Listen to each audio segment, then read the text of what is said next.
You can go up on a steep hill in Las Vegas and look west. And with the right kind of eyes, you can almost see the high water mark. That place where the wave finally broke and rolled back.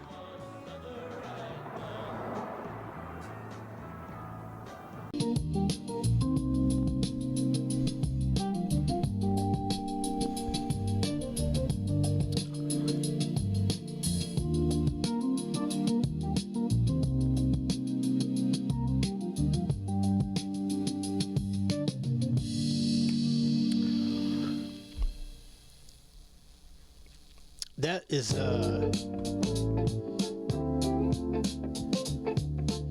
from the Hyperbolic Club. It's like a Japanese lo-fi, like a chill lo-fi funk / jazz. You know, it's great. I think it might be AI music though. It's kind of like, I'm like, yeah, I really like this. It's like all these tracks are pretty good. And it's like I went to go look at the description. It's like, you know, usually if it's an actual band that recorded this, like actual, you know, real people got together and, you know, recorded these, you know, instrumentals, there would be usually the people who performed on it will be listed. There's no listing. There's no listing. This is Hyperbolic Club, and I'm sure, you know, they would want you to, you know, I don't know, man. That's the thing. It's part of the, you know, trick is to, you know, fool people into thinking that, you know, they've actually been able to get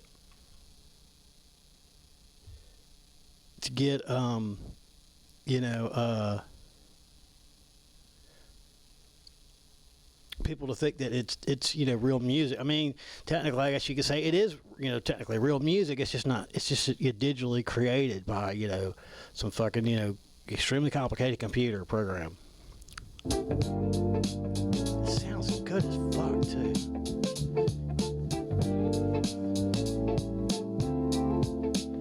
That sub sounds so good. Keep it relatively low, and it sounds great. If you try to jack it too much, it'll start to bottom out. Although the mic is probably not picking that up at all. You're just getting what's coming off the monitor, which those little speakers actually are pretty boomy for little 3-inch speakers. They're amazing.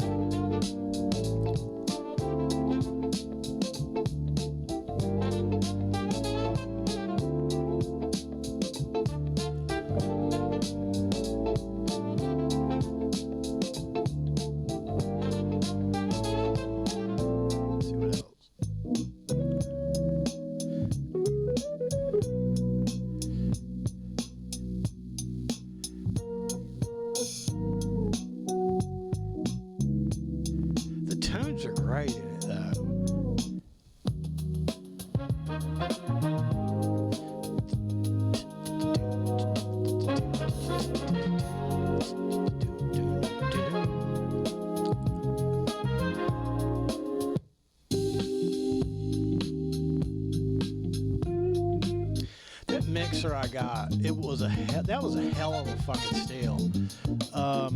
If you don't have one, hurry up and get one. I've got one, so, you know,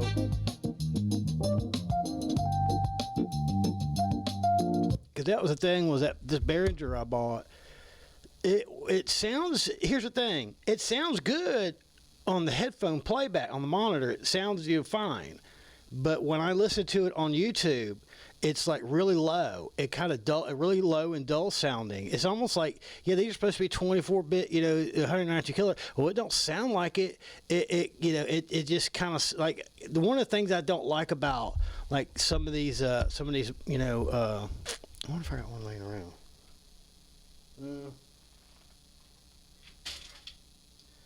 Like this one, you know. Although this one sounds almost, it sounds fairly similar as it does on the, you know, USB, you know, output as it does on the XLR. But like, you know, I've got another one. It's like one of those generic fake, you know, it's trying to look like, you know, a Shure, like, you know, this one, I'm pretty sure this one is a 16-bit, you know, converter in it. And I think that one is as well. That one actually sounds a little better, although this one just kind of sounds like it's a tin can, like I'm talking into a tin can or something. And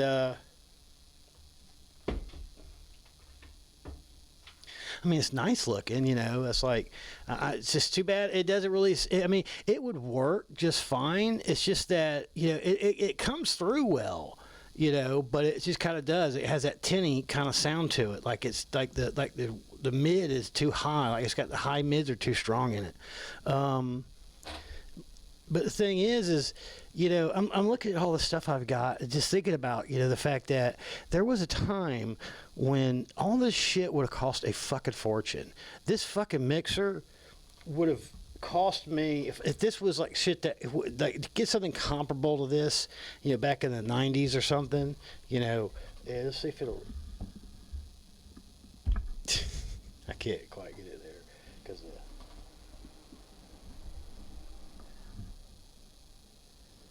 this thing right here, especially if it had been, you know, like some recognizable brand, that thing would have been fucking expensive. It would have been quite pricey, $100, and it so far it sounds better than this.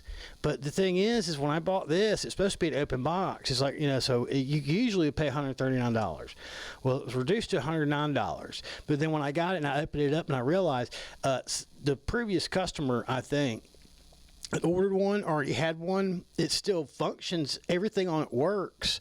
But the playback sound does not sound that great. So I don't know whether, you know, like I said, like, you know, it seems like maybe the preamps are fine. It seems like maybe, so it's like somewhere, you know, between, you know, maybe the preamp and the, you know, the DAC converter, DAC, ACD, something, whatever. There's a problem. And because it sounds dull and it sounds low.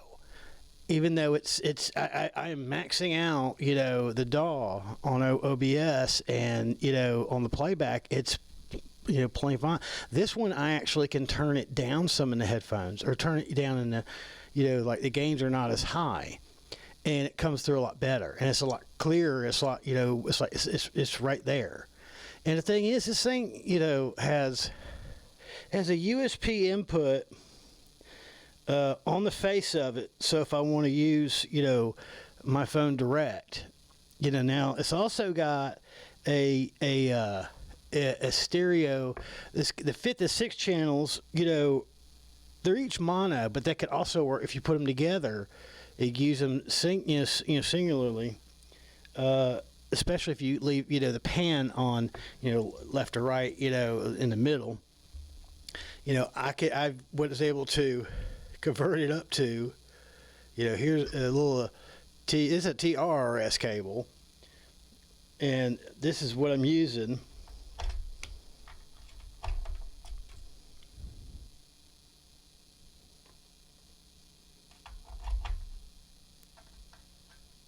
So they're not even balanced.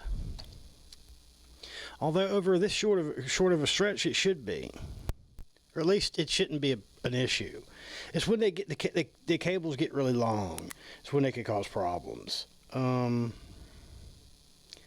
Like.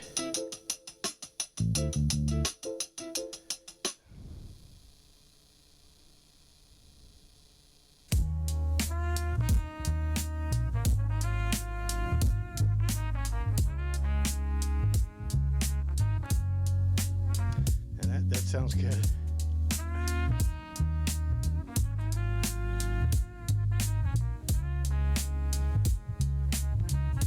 So that's the thing is, you know, it says it's you know, a 24-bit 192 kilohertz, which actually most people say you should set all your settings like in your system at 44.1. I can't remember exactly why they say you should do it. They just said that you should. I don't exactly know why that's the preferred thing, but at least for people, I don't know whether it's just for podcast. I think it's actually that's considered more for like people who record music. But, you know, this thing here it's just amazing.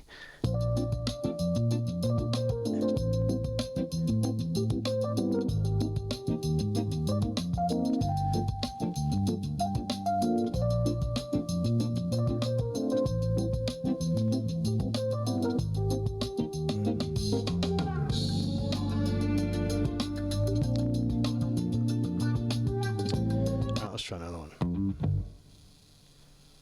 There's a bunch of these like this, and they always got the similar kind of artwork on them. So this is Lo-Fi Signal FM, and they're great for testing stuff out like this. Probably because I don't know if they'll put a copyright on it. It's fine if they want to.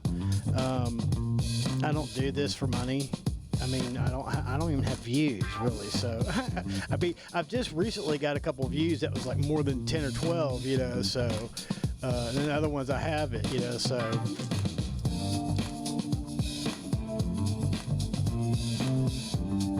that sounds good though. Dude. Especially the bass out over here. She's like, it's perfect. It's not too much, but yet it's just nice and rich. It's tasteful.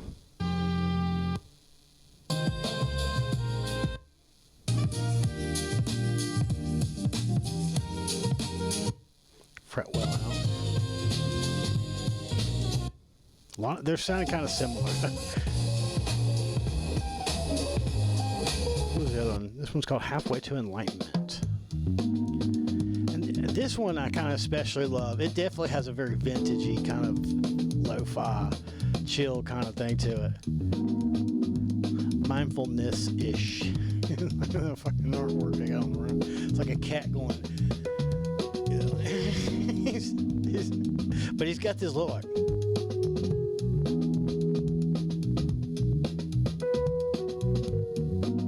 I love the spaciness too of it. It's got a lot of atmosphere.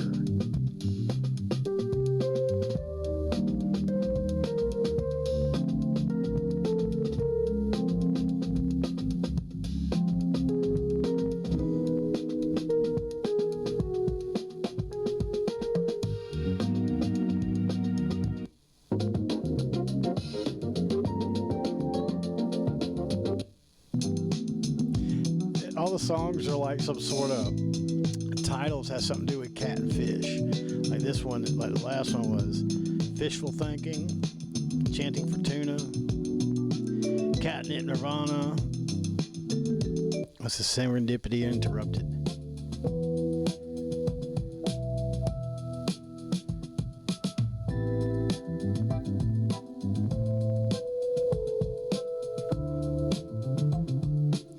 And one thing that, you know, I was using Google AI to try to help me decide what I should do. Should I just say fuck it and go ahead and get a new one of these? You know, it probably would sound just fine. I'm betting that if I would A-beat them, it would be that this thing is got, because it's like, why would they get a new one if this one worked? You know, I mean, of course, it didn't cost them anything because they fucking returned it, you know, but, you know, still. I mean, other than like, you know, shipping costs, but you know, this thing, I'm not blaming Behringer because the last one I had sounded, you know, that 2-channel one sounded good, but this one just seems like it's more present, and plus this one has so much many more controls on it. Because a lot of people are like, well, a lot of people just want something that, you know, this is, you know, the interface is a lot more simple, but I'm like, yeah, but I'm more of an audio person. You know, I have a background in that shit. I used to be an MECP certified master fabricator and installer, and one of the things I was great at was getting great sound, especially on a budget. You know, I had systems that were very simple. Like, you know, I remember one time I just had 2 Kicker ZR240 amps, and this is back in the 90s. So it's about a 400 to 450 watt mono amp, and then on the other side, I found a way to wire it so that it runs 2 ohm. So it, you know, it actually, you know, it's supposed to be like it's supposed to be like 2x40, but I think I got it at like 2x70 or something, you know, by getting it down to 2 ohm, because I use impedance compensate, these little impedance compensated capacitors that come in like, you know, the crossover packs, you know, for like component speakers. I want it ripping those out and soldered in, because the ones that were in there were 4 ohm. So it takes 2 4 ohm speakers, but still matches in a 4 ohm output. So I took the 2 speakers together, but then I got a 2 ohm one just to put in its place instead of just putting in a hard wire. So that way it would actually drop it down to 2 ohm on each side stereo. So I could actually get more, you know, I had more room to play in the gain. No EQ. Now it kind of had like a digital one built into the unit that I was using at the time.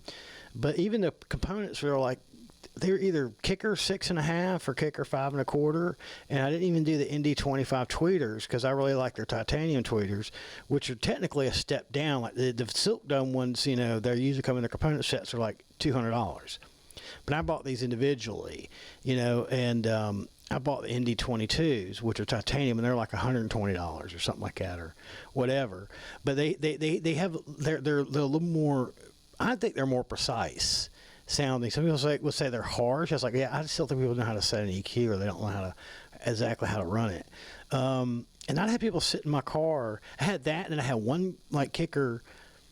I think I had a Solo Barrack 12 in the back, and this is in my Eagle Talon. It was one of those ones that was all-wheel drive, early 90s, you know, the turbo all-wheel drive, and it had that hump in the back. Like when you open up the hatch, you know, you'll see that the floor sits kind of high.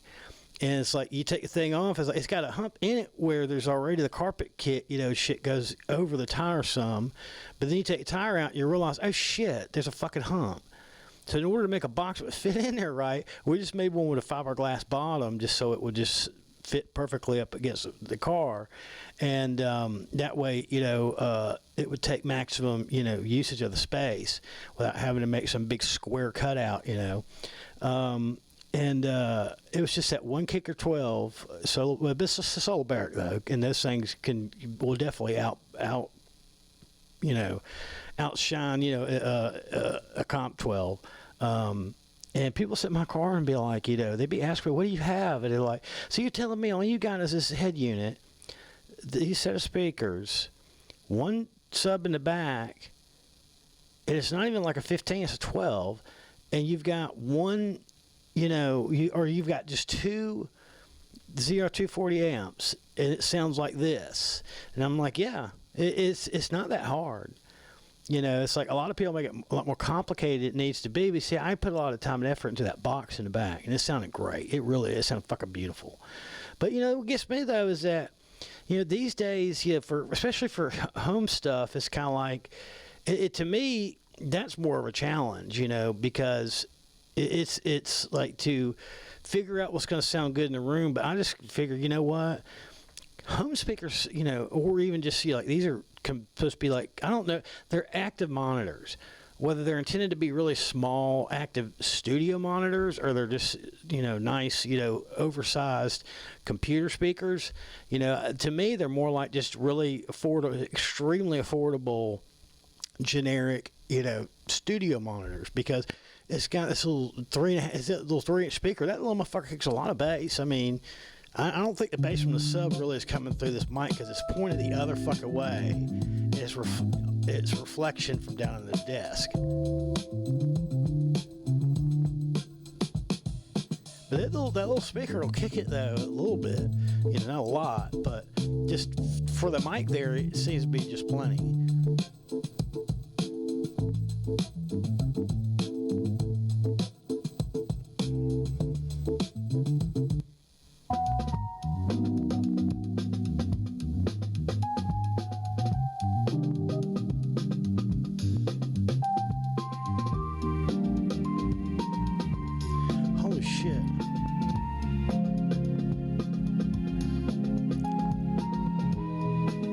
This one track's like 100 bits. It's like an hour. It's like an hour and a half long. It's like, what is this? Like fucking like 1970s Herbie Hancock record or something?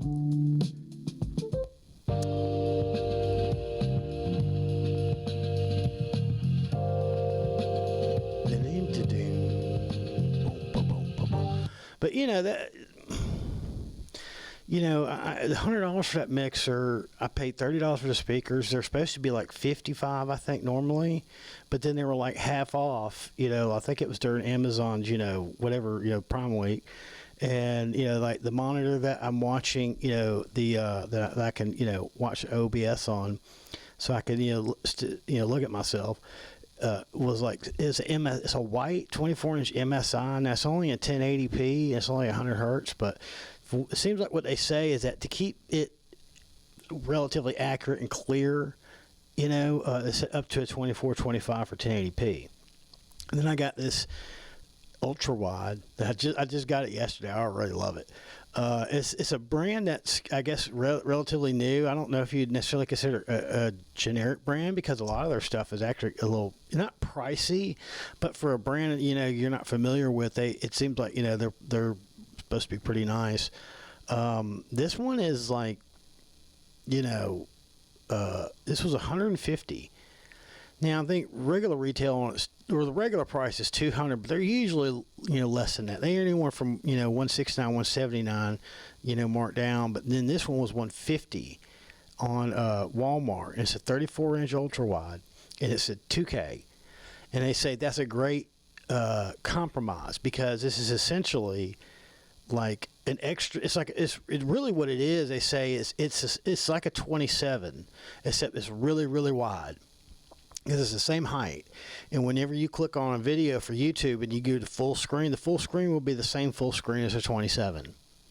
But you have this extra room, so you could reduce it, and you could have like a full screen open on one side, and almost a full screen open on the other side, and it would it's still relatively it's like, because it's 34, but it's like 31 and a half inches wide. So you basically got like 16 inches by like 14 inches, on each side if you need it. And then I couldn't figure out if I want to get a 27, so I just put my 24, because I had this arm that's like super heavy duty one that I bought, and realized, oh shit, you can't put the monitors together all the way unless it's like one's at like a progressive angle, because it's too wide. It's like, because it says like for 17-inch all the way up to 42, and I realized, okay, because it's up to 42, I didn't pay attention. It's like, yeah, you can put a 17-inch on there. I mean, you ain't gonna get those motherfuckers flat and butt it together, But I wanted the fixed arm style, so that they would be kind of relatively flat. Now this one's kind of the same issue. I could probably get that one to be flat too if I were to take the ultra wide and move it more towards the center of the bar, that it rebutt it up. But I decided to just put it at an angle, and I don't know, I might put the other one over this way, because I was going to sell these two and get another white 27-inch.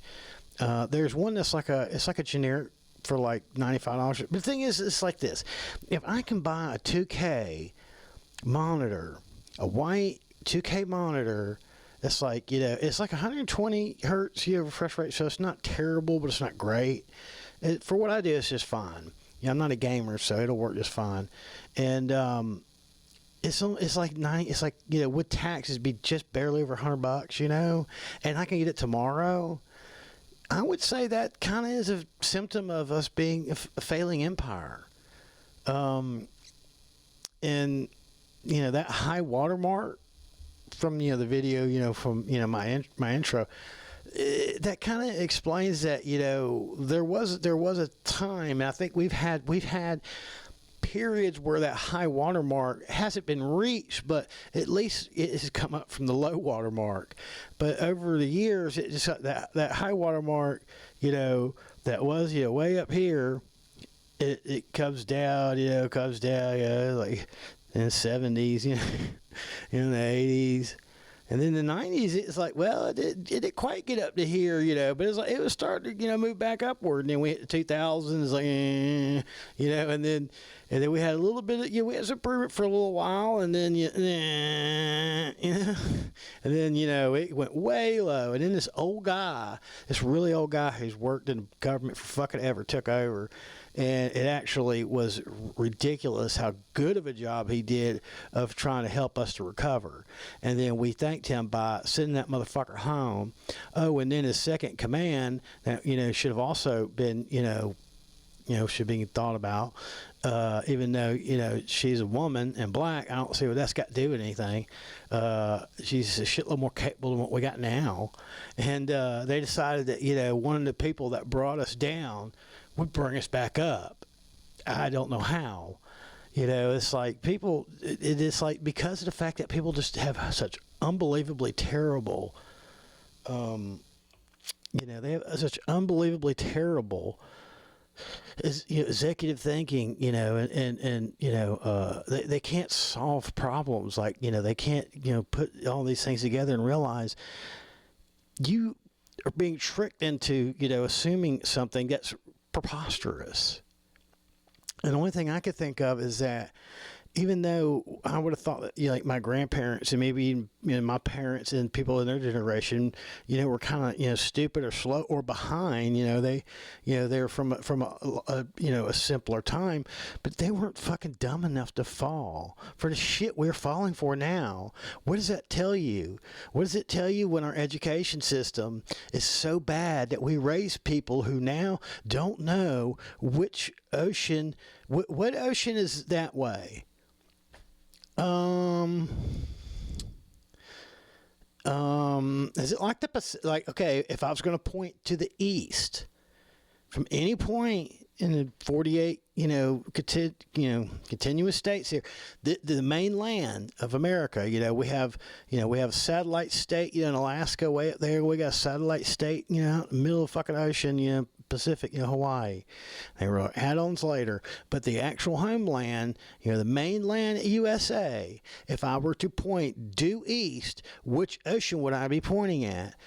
They would probably guess wrong and say the Gulf of Mexico. And it's like, it's the thing is, they're like, Gulf of Mexico?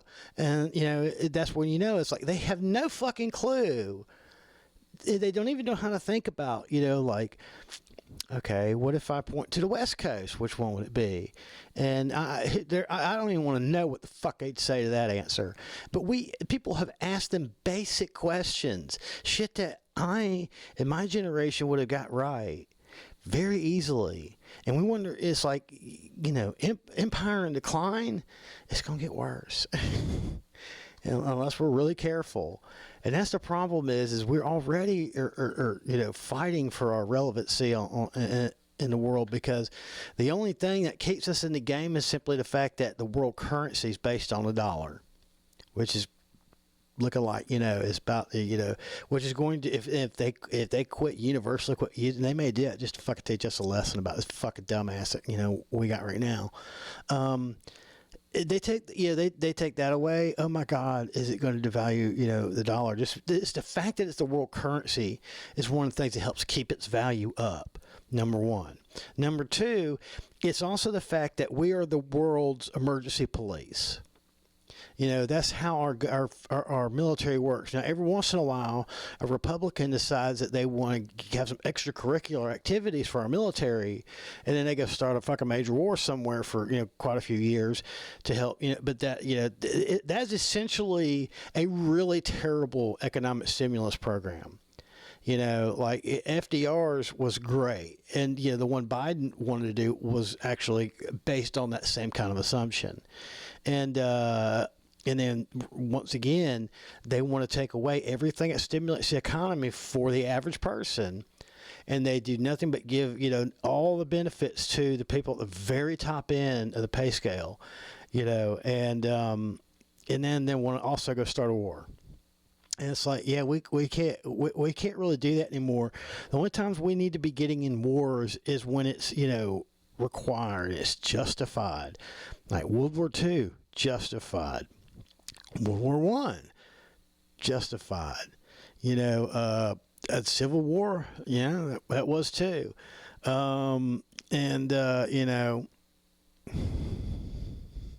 Vietnam, no. Or Korea, no. Vietnam, no. The first Persian Gulf, maybe, but that was really just to stabilize, make the world recession, a little less, damaging. Because back then, right when they took over Kuwait, gas prices shot up. They almost doubled overnight.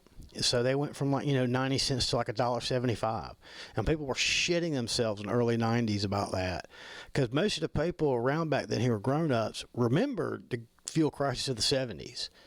And it wasn't just that it was so ridiculously expensive, it was also that they couldn't fucking get gas. There was such a shortage of it, And I see these things like, the fact that I can buy a 2K 1440p 40, or 34-inch, ultra wide monitor. That looks great, for $150. The fact that I can't even get a 1080p 24-inch, and a name brand one too, at MSI. The white, 100 hertz refresh rate. it's pretty nice for what it is. I mean, they're a little close to $100 now for the same thing, but happen to get it real cheap, right before Christmas. I got two of them. I got both of them for about $150 versus now they'd be about $200. And the fact that I can even get for that cheap, the fact I can get these little monitors for $25 plus tax, $30 with delivery with tax, and they sound really. I mean, for $30, who would have thought that thing would sound that fucking good? Now the EQ for $75 is not, it is a generic, EQ, but it works really well. It's even got a built-in subwoofer out on it, signal out, where you can actually adjust. It actually has a level adjustment, and it has a built-in digital crossover. So, that way I didn't have to worry about getting a cool crossover. That probably works a lot better too. And, I didn't have to worry about, finding some way to like add in a crossover. That's why I wanted that specific one, or I wanted one that had the same feature. And that was the cheapest one. It's like $75 for a dual 15 band. It's got, a range selector, so you can select between 12 and 6 dB, plus or minus, on the sliders, and it's even got a subsonic filter, or it's got a high pass filter. Like the main outs have a high pass filter, and that's the work with the subwoofer.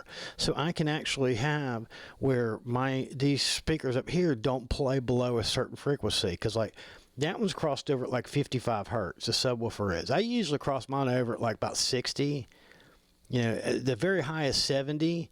But somewhere between 70 and like 55, whatever. I just kind of test it out, see where it's good. But I really only want low frequencies coming from the subwoofer. People are like, I like nice, tight, hard bass. And it's kind of like, yeah, I figured, you fucking redneck. I bet you don't listen to anything that has any kind of sound quality to it either. That's one of the reasons why they always liked my systems, was because I made sure to leave out all the bass on the front end. So not only would I have like the ones that I'd also put in, in line, and I would have like a bandpass crossover system for the actual mid range, so that it doesn't play the lows. Or if I can find it, because the amps that I use have these plug-in modules where I actually could just cross it over, like 80 hertz, 60, 70, 80 hertz to the front end, so nothing below that goes to the front end, and then have the back end where it has nothing but 60. And that's fucking sounding great. That's one thing I like about those plug-in modules. I could just, take a 24 dB per octave electronic, digital crossover and just stick it right in there, and it would work as good as any high-end competition crossover. I mean, I don't have to go and buy, one of the, name brand ones that cost, starting at probably, it's very cheap. It's be like $100, anywhere to $300 just for electronic crossover. Because I'm only using that amp for bass, and I'm only using this amp for the front end. And the thing is just to get a system like that back then would have cost like, let's see, probably like $2,000. I mean, plus, installation, which I did myself. So that's money I'm not counting. But nowadays, to buy shit that would be probably equivalent to it, it'd probably be about a third of that. And you would think over time, things would get more expensive because of inflation. But the dollar's becoming worth less. Even though, the dollar's becoming worth less, shit's still cheaper for the same. Like, when you count in inflation, what I would pay, like, say, $200 for a Solar Barrick 12, now I can go get a speaker that probably performs as good or better for like a third of that. So it's really more like, that's why I say empire in decline, and most of it's because of the fact that, they got tired of not being able to have basically slave labor. They got tired of paying people fair wages, for fair day's, work, where they could actually pay them a living wage, where they could afford to have a home. They could afford to have some children. Even if their wife didn't have a well-paying job, but she had a decent job, like maybe she was a librarian, or maybe a school teacher or preschool teacher or something, whatever, something, respectable, even though if it, it's not real high paying, but, pitches in. They could at least have one new car, one nice used car though, but one new car, and every 4 years, they get a new one, and maybe the one that they just paid off, they don't trade it in, they just keep it for a couple more years if it's running real good, and that's their extra car, And if it breaks, it's like, well, we got the new one. It's like, we'll just have to share that. But they could afford to live without having to ask the government to give them food stamps or having to ask the government to give them, just money just to have, welfare money. They didn't have to, ask the government, for Section 8, subsidies.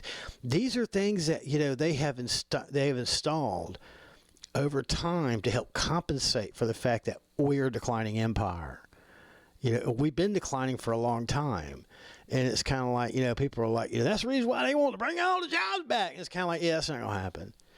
Number one. Number two, that would take decades to return. And you don't even know if that's going to work out in the long run, because here's the thing. Once we bring stuff back here, then we also have to readjust to the fact that we have to start paying for the Made in America premium price. It's like, I just, that's why I was just like, I don't know, what we're going to do. I just look at it like this. I'm 50 years old. I'm autistic. I have all kinds of, health issues too.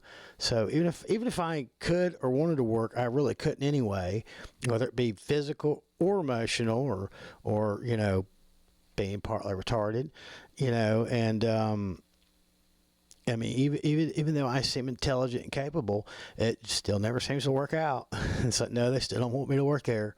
At some point, even if I'm good at the job, here's the thing, even if I'm actually good at the job, they still don't want me there. After a while, they're like, yeah, does he do a good job? Yeah, but that's always the but, yeah, but, it's, that's one of the reasons why, even, I've actually been traumatized by employers, in the past, especially the last one. We've hit that high water mark so long ago. And even though we may get that mark up a little bit, it never gets up to the real high water mark, We will never hit that again. At least not anywhere near my lifetime, because I'm looking at, my lifespan is probably not going to be that long. And I'm just trying to ride out, these years right here, because I don't know what else to do than just trying to ride it out. And just hope that, because of the fact that I'm disabled, especially in the way I'm disabled, maybe it won't. I'm just hoping it doesn't affect me. I mean, to be honest, it's like, what about, because Gen Z and especially the Gen Z and Alpha kids, like, what about them? It's like, they're fucked.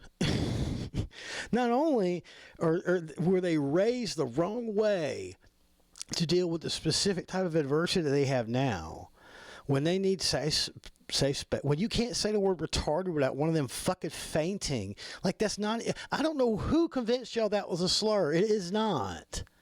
It's actually for mechanical engineering. You either advance the timing on an engine or you retard it. I mean, that was borrowed from that. There's nothing wrong with that word. And even if you use it in the way that most people do, it's one thing if you sit there and then you use it in a truly hateful way. That's why I tell people, it's like, what's the deal with you? It's like, well, even though people think, I'm relatively intelligent, I'm also partly retarded, which is actually absolutely and unbelievably correct. Objectively correct. Part of my brain is retarded. Why? Because part of my brain is delayed. It's called developmental disability. What does that mean? Well, that means that, even though some parts of his brain might be not only normal, they may be advanced. So it kind of balances out, in some ways, but it still doesn't quite come together and coalesce like a neurotypical does, which tends to cause us problems. It usually winds up with people, even though they seem like they're fine, they still wind up on permanent disability. And, and these kids these days, it's like, I don't know how y'all are going to deal with, I mean, that's the thing is, I went so long to the point where it's like, if the last gig didn't end up the way it did, and then it went for the fact that I already was told that you should just apply for disability. I mean, they'd already said that, doctors, actual doctors say you should apply for disability. And I go, well, I want to try one more time. And I go, okay, well, if it don't work out, let me know. And we'll go ahead and, get your papers together and deal. And it's kind of like, and that's, that's why we, did it, and I got it on the first try. Why? Because it's obvious that I should have had disability, and that if it wasn't for the fact that, you know, science just either didn't want to recognize something or didn't recognize it until I was already, you know, well and grown. I had to deal with so much shit in this world. You would not want to believe it. And I see kids with, there's just shit they don't like they got to deal with. And it's like, God almighty, I don't know what I would have done if I had to go through this shit in y'all's generation. Because we were the generation that was like, get over it. You know, it's like, you know, that's kind of the thing is, you know, I had one parent that was the very tail end of the silent generation who are here's the thing, the silent generation is Gen X. Is why it's like every other generation seems to coalesce better than the neighboring ones. And it's like, that's why like Gen X, you know, but Gen X is kind of unique in certain ways, because that's why it's like I said, we're not even part of the generation war. And part of it is because every time one of them attacks us, we destroy them motherfuckers. You know, we don't fuck around. You know, we were from a generation where it was like, you know, we were the first generation to start making ramps and then taking fucking, you know, dirt bikes, you know, off of ramps and then, you know, cross creeks and streams of shit, you know, banging the rock and get up, you know, shake it off. It's like, hey man, your fucking shin bones poking through your fucking skin. Oh shit, my mom's gonna be mad. You know, like not even worried about, you know, the fact you're fucked up injured, you know, you're just, oh man, my mom's gonna be mad. You know, it's like, don't come home until, you know, it's like one of those things, like they force you to fuck out the door. And it's like, but I have anxiety outside. It's like, well, you'll get over it. You know, so you're just gonna have to be traumatized. It's like, sorry.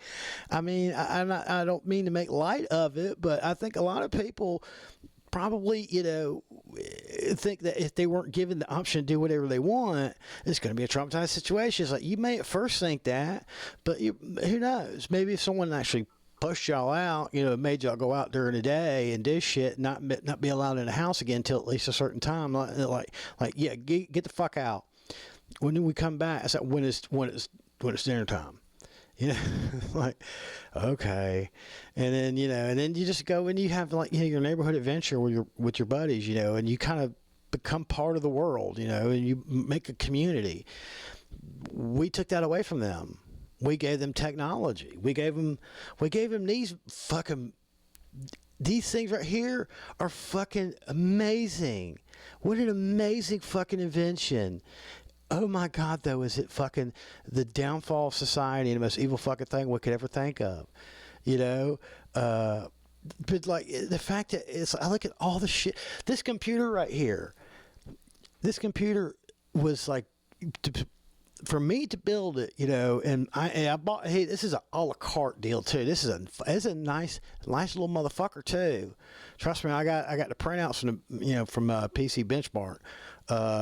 It's like it's like pushing 70% in gaming and workstation. It's like 120 something percent and other shit, you know, and the main shit, you know, like just doing mundane shit. This was like $1,500, but to get something of this, like how this competes now with what would have been, it would have cost three times that. I mean, my grandfather in the 80s bought like. If I'm not mistaken, I believe it was when Gateway was new. Like they were like really, truly a new company. I don't want to say it was like 1987 or something, maybe 88. I don't know. He'd gotten into computers around the mid 80s. My uncle was working on computers with the military and the Air Force. He was stationed like Laos or Cambodia or somewhere. You know, he was in one of them neighboring places where he was doing inventory stuff for the Air Force. So he'd been working on computers back when computers were like a big giant piece of furniture. It even had like a desk. Like he said, yeah, man, when I was in the Air Force, computers were like they were like you see this desk over here. Yeah, well, it would be built into that fucking desk. That's how fucking big you know. And guess what it did? Not jack fucking shit compared to what we do now. And the thing is, computers from the 80s and 90s are just so fucking behind technology. Like you look at like that's like a fucking calculator. You know, it's like they make calculators that got more RAM than that fucking thing. You know, like people be bragging about it's got 1,000 kilobytes of RAM, so it's real fast. But the programs were fucking archaically simple. So, you know, but the thing is, he paid like $6,000 for that fucking computer. Like, I want to say it was like 1987 or something like that, or 1988. And I want to say it was a Gateway, because I want to believe that because I think he mostly used that particular brand for like for probably about a decade. You know, I think most of the ones he got up to where he died, which was like 2000. I think it was around 2000. Yeah, when he died. He was old. He was 78 years old then. You know, my grandfather, he died, but he spent the last, you know, was a good 15 years of his life. I mean, that's all he did all day long on a computer. He's one of the early users of the internet. You know, like, he was on the internet long before I was. You know, and the thing is that's a difference between his generation and then the generations that have come. You know, he saw something that he was fascinated with. He got into it, mostly because my uncle was like a computer expert. You know, he did the same thing he did the military. He did for the state of Alabama for several years, and then they offered him early retirement. My mother's an expert in those kind of fields because she is a specialized, high dollar, high end. I mean, she's got millions of dollars stashed away somewhere. Who knows who's going to wind up with it? I know it ain't going to be me. But she's a money hoarder, you know, and she's got a lot of it. But that was her specialty. She was a headhunter for like CPAs for Fortune 500 companies and shit. And she'd tell Albert, she's like, you need to take the offer. Take the offer? Really? What? Well, man, you know, I mean, we need to retire. So look, they're going to give you partial retirement, right? They're going to pay you how many, what, a year's worth of salary up front, or maybe it was 2 years. I can't remember. It's like a really good retirement, you know, option that he had, early retirement. So they're going to give you partial retirement, you know, but you could even still get from Social Security, you know. So it's like that plus you'll have, you know, more. So if you don't go on a shopping spree, you say you should have plenty of money. I said what you should do is, because of the fact that you're not old really. He was only like 50. He said if at this age, if they offer you early retirement and you don't take it, they will find a way to fire you where you will not get shit other than your regular whatever they won't give you no perks. But they were like going to double whatever his shit would have been if he asked to retire early. It would not been nearly as good. Like he'd go, yeah, well, I think I want to retire. And they're like, you know, well, okay, you know, it's like you're probably gonna miss out on a lot of, you know, your benefits. So, I mean, that was back when people gave a shit what happened to people, you know. And then he took a couple of years off, but while he was off, he applied for a job with the federal government, and then he worked for the federal government for like 10 or 12 years. And here's the thing: when he got a job with the federal government, that was like a 40% increase in income, and he still got his retirement. You know, plus whatever equity he built and whatever he invested a year's salary in. And then he worked for them for like 12, and he got full retirement. Here's the thing. He wound up getting full retirement from the federal government at a higher rate of salary, has a better retirement program, plus he got his state retirement pension as well. You know, and it's kind of like, that shit will not be available to people. You know, but you know why he was able to easily, you know, transfer from one to, because he was somebody who's been working with computers since the fucking 60s. You know, nowadays people are just born with these things in their hand. And here's the problem. Because of that is the reason why they've also lost a lot of their natural, you know, abilities, talents, you know, intelligence. You know, find a Gen Alpha kid, you know, that's just now getting to be old enough to buy a car. Find fucking one of them that could change their own tire. I bet it's going to take you a month or two. And versus my generation, most of us knew how to at least change a tire when we were, you know, still, you know, relatively new driver. You know, we all also knew how to use a phone book. They don't know how to use a phone book. That's what's hilarious. Find a business that you know has been in business since, you know, we used to use phone books. Yeah, that's the thing is, they're like, what? A phone book? Like, you mean like, they thinking like, yeah, I have a personal phone. Oh, like like your black book? Is that what you mean? Or like your, you know, your organizer or whatever? Like, no, like the phone book that comes from the phone. They're like, what? From which one? It's kind of like from the phone company back when there was only one. You know, it was like we have one like regular phone company. You may have like a long distance carrier that you sign up for a program with. It's like if you don't, I think it was like back then, it's like if you don't have one, I think the locals, that was like what they had to do. They had to separate it, and then AT&T, and then it became AT&T was like the only one, and then it was like AT&T and MCI, and then it was like after a while you could just, there was like several different things you could sign up for. But then when cell phones came out, and then I mean they've been out, but I mean when they came out to the point where they were cheap, like I remember when the first $50 a month all you can eat, I mean, like, or unlimited. The first unlimited talk and text, and it was like $50 a month. It was a Metro PCS. It was one of them old brick fucking Nokias. It fucking lasts forever. You could drop that. Here's the thing. I actually gave it to my buddy Monty when I left, and he was in construction. He said that he was like on the 4th or 5th floor or something. Like he was the thing. He's like, dude, if it hadn't been a Nokia, nothing would have survived that. He said it went down and hit the clay, and it was partly. He said it was still a little, wet, so it's kind of like it was mud that had been drying up. And he says, and it was probably about that. He's like, it was about half of the thing was just submerged into it. The face was just pressed into the thing, and he goes down there and he's thinking, oh fuck, man, I want to go get a new one. It's destroyed. Goes down there, picks it up. Or he says, he goes down and he goes, and as I'm walking up to it, I can hear it ringing. It's like it's muffled because it's got, fucking mud packed into it, on the front, because it, went face down.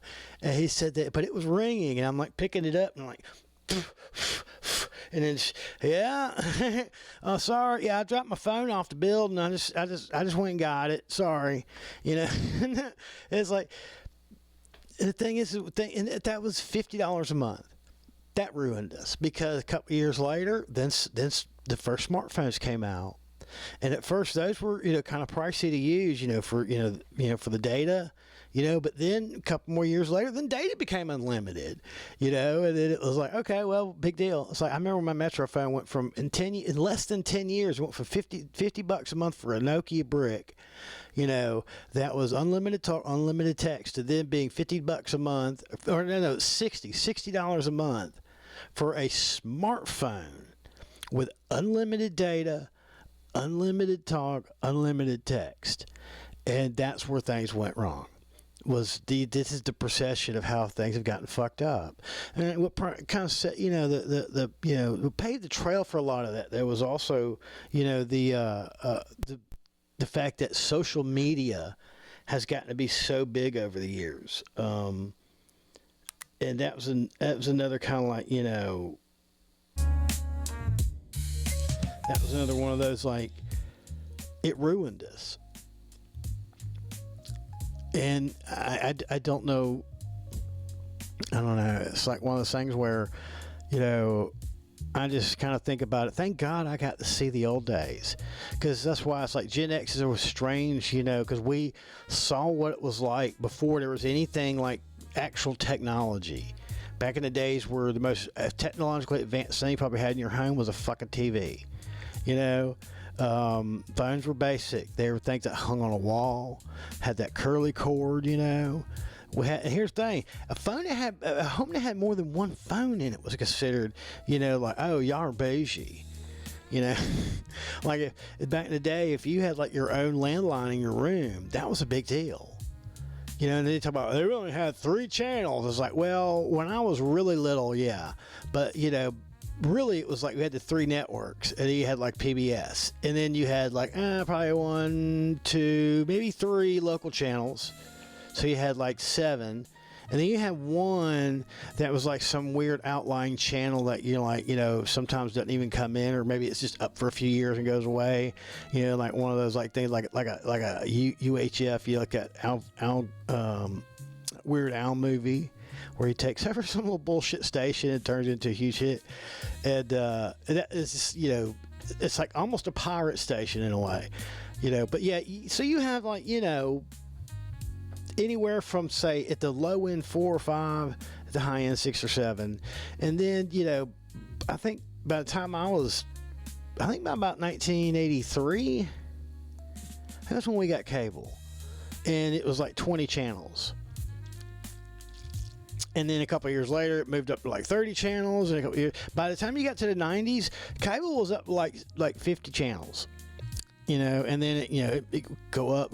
By the time you're getting to where you were getting into the 80s, and then they came out with a digital, and then it was like hundreds of channels, where you had like a digital box. And, and the thing was people were like, how did y'all live like that? It's like, actually, in some ways it was better. If you didn't want people to bother you, you didn't have to worry about having to come up with an excuse or go to somewhere so that you could say, well, I was over there. I'm sorry. Yeah, well, and my phone don't work out there. Something, just turn it off, like, they won't know if I'm there or not. Back then, when you left the house, you left the house. Now, in the late 80s, the mid to late 80s, pagers became fairly popular. My father had one since like 1985 or 86. And then he got his own car-mounted phone in like 1987, I think. And then, so he's had a cell phone. He had a cell phone since the 80s. And he said, oh, it's worth every dime, even though it is expensive. He said, because that's one of the things. Kind of also back then, it was what kind of separated somebody who was like, he had a Nissan King Cab pickup truck that he used for his construction business. He said, and the thing is, back in those days, you didn't have to have an expensive truck because there really weren't expensive trucks. They were just trucks, But he had a relatively, economical one. He had a little King Cab Nissan. Fuck, I think you couldn't kill that motherfucking truck either. But he said the fact of the matter is, even if I had to say that the most expensive truck back then, which wasn't really that much anyway. He said it was the fact that I had my own mounted phone in the truck, and the thing, that actually made him look like, oh, well, he's doing pretty good then. Because it was like a sign that you're doing pretty good, because he was saying, like, him and his partner, back in the 80s, like, he said, I remember looking at our end of the year totals because, and I was like, I remember he had an office in a building that was off of East Independence. He was like, I remember one time, just for Ryland Homes, we submitted $72,000. That was our biggest single one. And then there's Ryland and Ryan Homes. I said, and then Ryan Homes, we did one for 40. And it's just like, so you're telling me you motherfuckers were making like 70 grand a pop, back in the 80s? Yep. Y'all didn't even work half the time. Oh, yeah, we didn't now. And no one will ever know what that's like, to have that kind of freedom to start a construction company. I mean, he was a talented he was very talented. He'd done it since the 60s. I mean, he had been a commercial chemical salesman for several years, and he was very good at that as well. That's when he made the most money. But when he just said, what, fuck his shit. After my parents got divorced, he quit fucking Momar after about like a year. And then he's like, he said, you know what? I'm just going to go back into construction. Because that's what I did when me and your mother were first, married. He said, I owned a house in Montgomery that we had, I bought some old piece of shit house that it was not livable, really. And he used it for storage because it was a time when everybody was upgrading to new insulated windows, storm windows and shit, and everybody was having their windows just removed. And he was like, and I was taking them. I even put flyers up to tell people, if you're getting your windows, if you want someone to haul them off, I'll take them. And he was storing in there. He would store windows, doors, all the fucking leftover shit. It said, and that was fucking genius because so many people in town still needed the original windows because the new windows wouldn't fit or they wouldn't match. They were different. They had to usually fuck with the window frame to make it work. And he said that so it's like you couldn't do that now. I mean, I don't know why. He said, why wouldn't you? I don't specifically know why. They just wouldn't let you do it now. Because some corporate company will claim they got some right to you can't reinstall those windows on another house without our permission. And it's kind of like, how the fuck that happened? And it's like they'll pull out some fucking piece of paper that the original purchaser bought it, and it's like it's part of the stipulations of the sales contract. And it's like, so you didn't actually sell it. He just basically technically permanently rented it from you.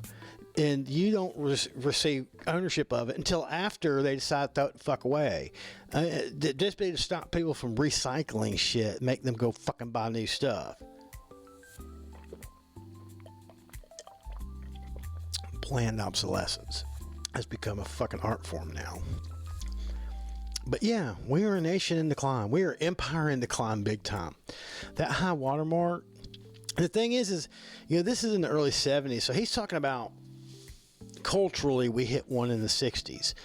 I think we kind of started to get back to, I think culturally, we had a huge improvement in the 90s.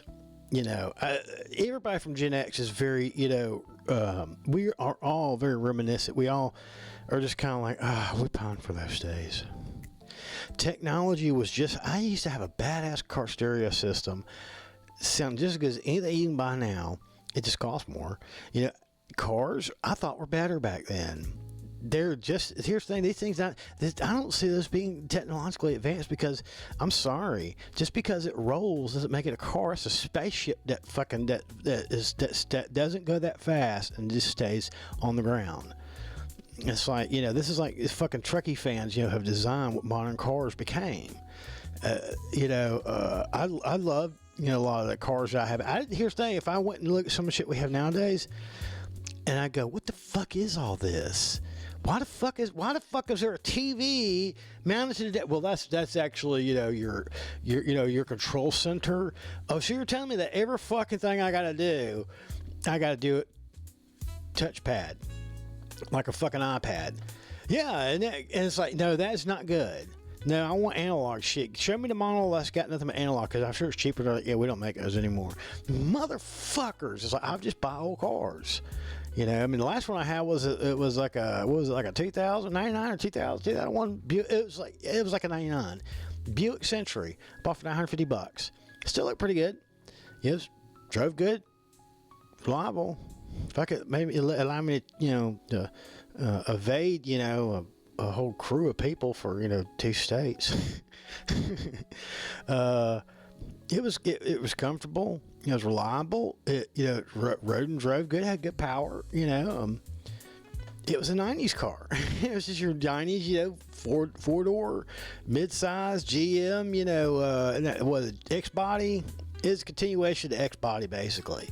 And I thought it was those were great times. And I just kind of look at things just get worse and worse and worse.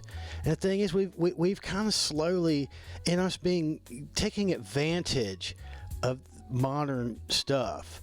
Because like most of the stuff I have in my home, when I was a kid, would have been made here. Like I remember Quasar TVs, Zenith TVs are made here. Like there are maybe Quasar was an import, but we had Zenith, RCA, and GE were like the probably three biggest electronics manufacturers in America. And RCA and GE and so they made parts for other people. Like even though if they had like tube stuff or transit, they all came from one of them companies. The fact that it's like this amp right here.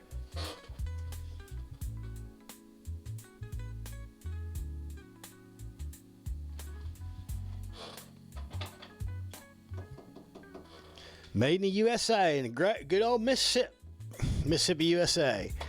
And it's 80 watts. 8 of them is like 100 watts or 4 of them. It's actually, yeah, you can.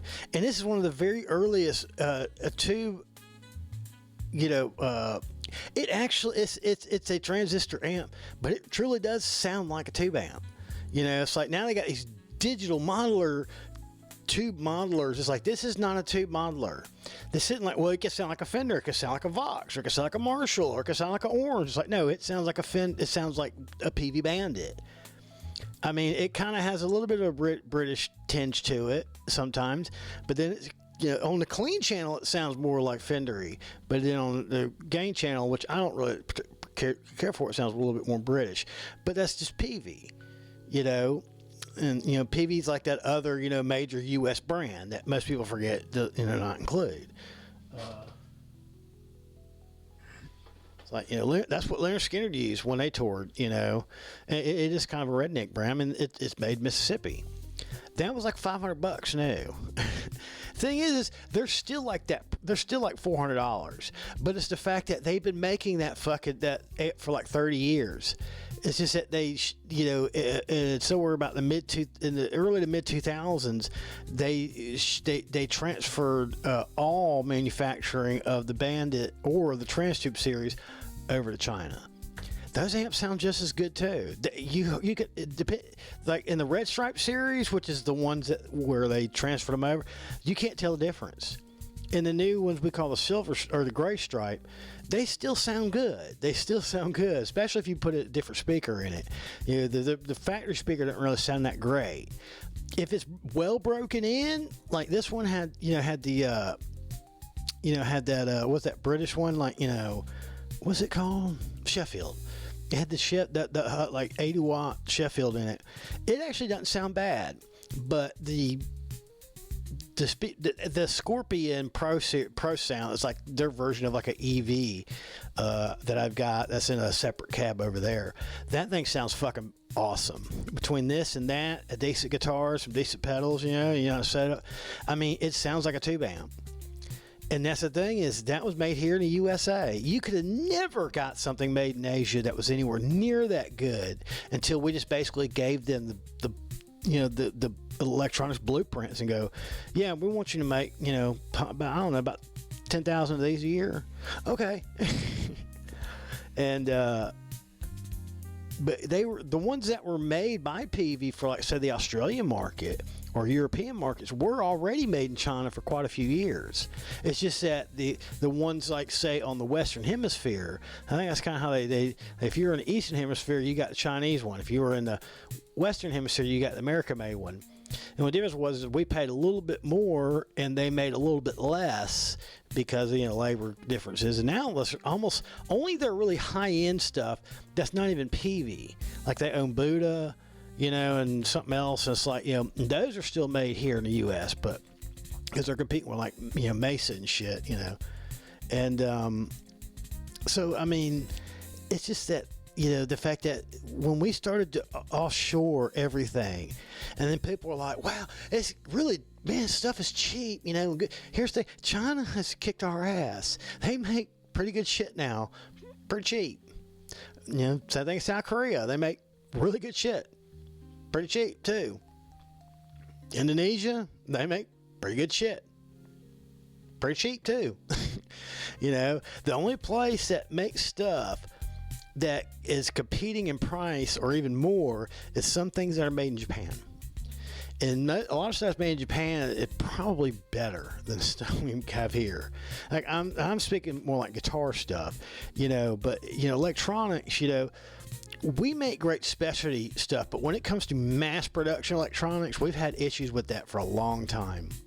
Now, back in the 50s or 60s, there wasn't anyone who could compete on us with manufacturing, and it was World War II that gave us that advantage. It was simply the fact that China was still in the Stone Ages, relatively speaking. It would be decades before they would even be considered somewhere you would have manufacturing base, and then we actually helped build Japan up to be a manufacturer, but they were mostly making things for the Eastern Hemisphere. For a couple decades later, they started importing stuff. We didn't think we was going to build up our fucking biggest competitor of, the 70s, 80s, and 90s. And then these other places that were considered somewhere where you would never even think about having electronics made, it became places that could compete with, some of the best. Like Korea has always been just barely nipping at the heels of Japan when it comes to, quality. And they typically, for your value for your dollar is a lot lower. What do we provide? We provide a currency. We provide a military. And we provide fat, lazy people that have, basically been the consumer base that's kept the world running. And the thing is, though, is it's kind of one of those things where it's like we're just kind of snowballing our way eventually into, at what point do we become irrelevant? When we were trying, and the thing is whoever these rich people that thought this idea of trying to isolate us from the rest of the world, and thinking that, well, we could kind of create our own like semi-authoritarian dictatorship type deal. It's kind of like, y'all are all going to go poor with that idea. You're all going to go poor.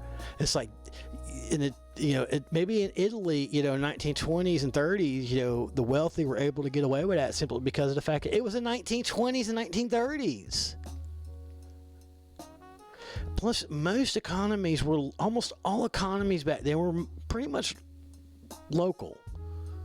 Like when I was growing up, we got a TV, or we got a stereo. We didn't get one that came 4 states away. We got one that came a couple miles down the road. That was the era when if you bought anything, you bought it locally. Some people might buy some things mail order, like Crutchfield. But most of that was like they had, like a catalog, like a Sears catalog type deal. Most people didn't want to buy something that they weren't familiar with, unless it just happened to be that, like a company like Crutchfield was not a bad company to buy from. They weren't necessarily that much cheaper than other places. And back then, it was considered that unless they had a real good deal on something, But, the thing was that when you ordered something, you would get a free installation kit and a free wiring harness. So that back then, that would probably save about $30 because they made their own.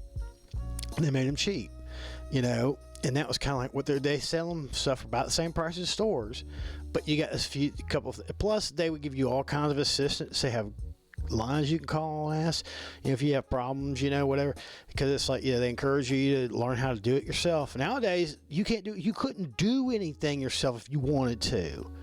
You would first have to beg the manufacturer, and especially if it's one of them Teaslers, you would definitely have to kiss his ass, and he probably still wouldn't let you modify anything, because most people who buy wrecked ones and then rebuild them are constantly in battles with the manufacturer, where they're trying to deactivate vehicles, and that right to repair. They don't want you to do that either. And the thing is, they engineer that into cars where you can't repair them. That's why people are like, cars nowadays are so ridiculously expensive. Not only are they ridiculously expensive, they're like, oh, they're really nice. They seem that way. They seem real high quality. They seem real futuristic, whatever. But everything is designed to not be repairable.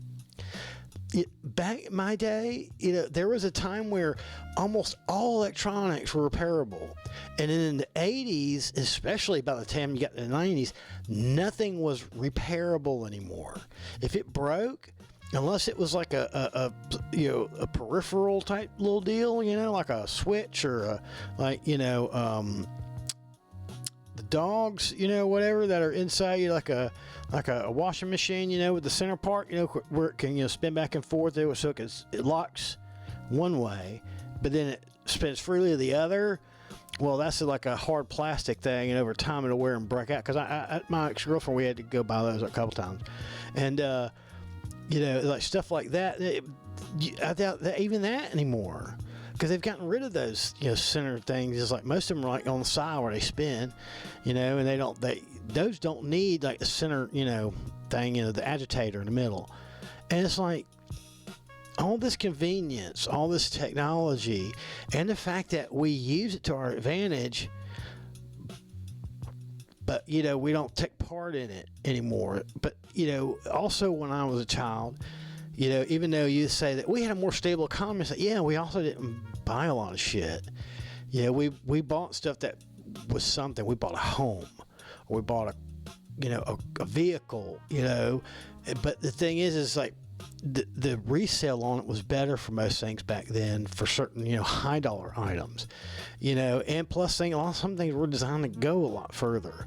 Well, there's like a peak, like in the 60s and 70s, like my dad said, cars were not designed to go more than 100,000 miles, period. If you had a 100,000 mile car, they said, yeah, don't buy. So it was, yeah, it's, how many, what? It's got 97,000 miles. Okay. At that point, it's a junk car. And they say, even if it looks good sitting there, if you wouldn't go drive that thing, you'd realize, okay, yeah. Go buy one that's similar, new, and then go drive one that's get back, because my father used to run through cars like crazy. But he said, comparatively speaking, versus like what you got paid and then what you paid for things was a lot more fair. But some things like, the stuff that you really need, like a house or a car, was a lot more affordable. But the shit you did not need was the stuff that was really expensive, like a TV. Just to get like a fucking Curtis Mathis 27-inch TV on a console, well, it's color, and it's got a wireless remote, and they'll stress wireless remote, like that was high technology in 1983 or something, But that TV in 1983, that was probably not even 480p. It probably wasn't even standard definition. It was probably like 320, I think, or something like that, whatever at the very most, or like 240, something like that. I can't remember what exactly they all break down as, but they like, we didn't even start getting single definition TVs or standard definition TVs until like the late 80s. The early 90s. So, and here's the thing. So that piece of shit tube TV that nowadays is an absolute dinosaur. And you would go, wow, and even if the screen was a brand new one, like let's just say in a vacuum, been stored in a vacuum for 40 years, you brought it out and hooked it up. It's like hitting air for the first time since the day it was made. So it's just being kept in absolute, time, capsule, so it performs just like a brand new one would. Because if it hadn't been, it would be fucking wore out just from sitting there. They rarely work fully. And if you were to see one now that was still new condition from one back, from 40 something years ago, you would go, oh my God, y'all watch these horrible things? I know. And somebody will bitch now about, fuck, at 720p, I mean, shit, what a piece of shit. It's like 1080p, what a piece of shit. It's like, yeah, that's the reason why we thought every fucking star on TV was gorgeous. It was because you could not fucking really see them. You just kind of saw like a sort of them. That's the reason why makeup was so overly expressed on their, on people, and it was so thick, and it was like, that's why they say if you see TV people from on TV, like celebrities in their TV makeup in person, or in public, they would look weird as shit. It was just like they would look like they're done up as a joke or something. But they did it. They had separate way of doing makeup for TV versus having makeup for movies versus having makeup for being, if people seeing you in person in public. And yes, the thing is the more and more we move to more and more technology, the lazier we can get. We were given an advantage coming out of World War II, and the fact that we were the only major manufacturer that was ready to go. Not only that, we had grossly built up our infrastructure for doing it. And then Eisenhower had the insight. That's one thing I will say. It's like you hate all Republicans. I don't hate Eisenhower, because Eisenhower knew we desperately needed the interstate highway plan. Because he said, when I went over to Europe and I saw that Germany had these highways everywhere, all over the place, and so he said that with our country being the way it is, we need to be able to move equipment quickly. In case, there's ever another conflict like this and it's fall on our side of the world, But it's also the idea that the economy can work much better when you have major interstates that, where it's high quality roads that run all the way from one side of the country all the way to the other. Every major city is connected. That was Eisenhower. If it wasn't for Eisenhower, we may have been one of the last major, world powers to get a true, and now we've got more fucking roads than anywhere else in the world. We become road junkies. Yeah. I don't know what to say, but that, the high water mark, I don't think we're going to get close to that ever again. I mean, I know we're not. I'm just, like I said, I'm just kind of like, I selfishly am just glad I got to experience the good times, or relatively for me. I think that, the 90s was like a Renaissance era for, American culture. Maybe starting in the late 80s, mid to late 80s, and then working into the 90s, and then it seemed like the when Al Gore conceded, which there wasn't much choice he could do because it went to the Supreme Court. It probably would have lost. And so when Junior showed up, and then less than a year later, that was it. I think if Obama improved some things, or if not, he at least helped to keep it from getting worse, or at least he slowed down grossly. He greatly slowed down the grossly snowballing decline of our empire. And then now we keep going. We had a chance after we actually, once again, coming out of the pandemic, we had an advantage over everyone. We threw it away. November 2024, we threw it away. And anybody would have said that I was full of shit and I'm just making it up and I'm just being partisan, but now even the people who would have grossly disagreed with me a year and a half ago are now like, yeah, you're right. Everything we said. But, just because, y'all went that way and we tried to tell you and you still didn't listen, don't mean we don't love you. We don't trust you no more. We still love you, though. I've had a lot of conservative friends. And the thing is we've always, one thing I realize is that because of the fact that unless they make it in a certain way, I don't make it a certain way. That's why I made the video about Kyle Kulinski, because I've seen him do it so many times that way. And it's like, this is what they're talking about. You know why I particularly am annoyed about this? It's because people, due to demographics, wrongfully assume I'm a conservative. Oh, I seem kind of backwards. I got the Southern accent. Well, shit fire. The hell am I with you, boy? I mean, just because I'm Southern doesn't mean I'm ignorant. Now, I'm saying that usually is the prerequisite that is most expected, and rightfully so. But there are a lot of us in the South that are quite liberal. But I've had it where people think just because I don't completely agree with some of the most ridiculous far left shit. Even people who are on the far left go, yeah, there's some things that we kind of got a little too serious about, that we shouldn't have probably. Even they, after a while, like, yeah, okay, we're not that far, and then they would attack me, assuming that because I'm saying I'm trying to converse with them.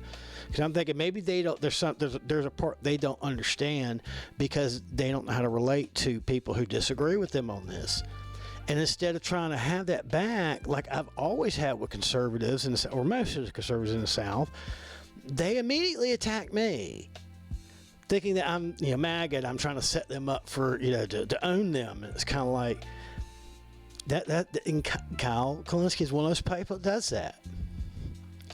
Now, I saw he did one today where he's talking about Tucker. And here's the thing. I want to believe, it's like, I don't know, I haven't checked to see how many views. Probably none, because they probably won't promote it. They won't even allow anyone to see it. They're probably, I guess, they have a way of reading something to see. It's like, yeah, we don't want nobody to see this. And they may not want nobody to see it. And that would be normal, though. But I noticed that Kyle today seemed to take a much more professional tone towards, his video he made about Tucker Carlson. So, that's the thing is sometimes you just got to, smack people upside the head, go, hey, man, what's the matter with you? Don't fall for that shit. Don't you be a fucking punk, poser, going after it. We want them motherfuckers to vote on our side next time. Why are you pissing them off? Why are you immediately sitting there? It's like, yeah, he knows. Here's the thing. You're beating a dead horse, motherfucker. Why? Oh, you getting clicks? Oh, is that why you're getting clicks? So you're preaching to the choir, and yet you think that makes you virtuous. I don't think so. You're supposed to convert. You got them? Okay, good. Well, you probably get a lot more in them if you show them how to convert people to common sense and decency. All right, I gotta go. Love you, bye. Say hi to your mom and them for me.